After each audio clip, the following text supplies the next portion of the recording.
Саламатсыздарбы, урматтуу кесиптештер.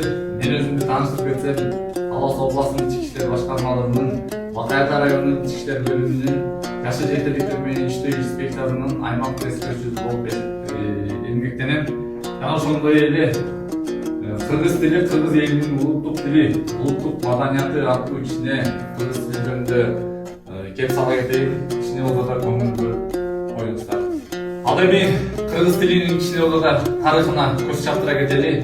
Кыргыз тили бул кыргыз тарыхы. Ал эми менен бирге кылымдар ашып, турмуштун ар кандай шарттары менен башынан өткөрүп бүгүнгө чейин келди. Биздин ата бабалар тилдин өзүнүн манас эпосу баш болгон элдик оозеки чыгармалар менен көздүн карегиндей сактап, бизге деген ыйык аманатын катары жеткирди. Ушундай бай тарыхы бар тилибиздин жазуусу бүгүнкү күнгө чейин кандай жолду басып өткөнүн айта кетсек.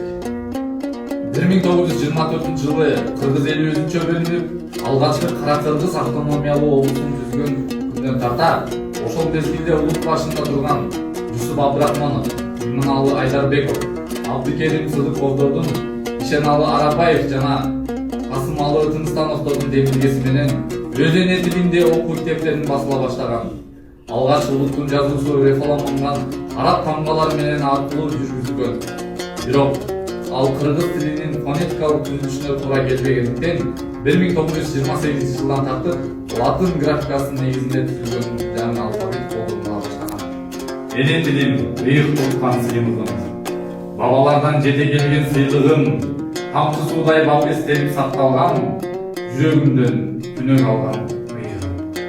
Эне тилдей ой жүгүртөн сүйлөймүн, кара созо аяламга күлөймүн. Алам менен алакалар түзүлүп, эне тилдей, энекемдей сүйөмүн. Ана эмесе жанадан бери кыргыз тилинин тарыхына сар эсеп салдым. Мен кыргызмын деген атуулдагы улуттун тили үчүн жанын канжыга байлап ар түрдүү тарыхый кырдаалдарга башынан өткөрүшкөн. Демек, биз үчүн жалпы кыргыз үчүн ата мекенде ыйык кыргыз алатоосу, кыргыз үчүн манас ыйык, кыргыз үчүн ак калпак, ак элечек, кыргыз үчүн бозу ыйык, кыргыз үчүн энеси ыйык, кыргыз үчүн эне тили ыйык. Жана ошондой эле ааламда ыйыктарга бай кыргыз деген улут жашап турганда, түндүгү көктү тиреп, бийикке көтөрүлүп, киргизи кең болуп, асабасы күн желеси менен кошо желбиреп турсун. Ушул улуу тилектерди көкүрөгүнө кыт кылып уюта алган, бишик баласы боло турган аруу тилектерге жеткизип, улуу жолдорубуз байсалуу ак жолтой болсун.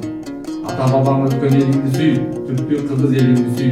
Муну менен бүгүнкү бизге бөлүнгөн маданият саатыбыз аякталды.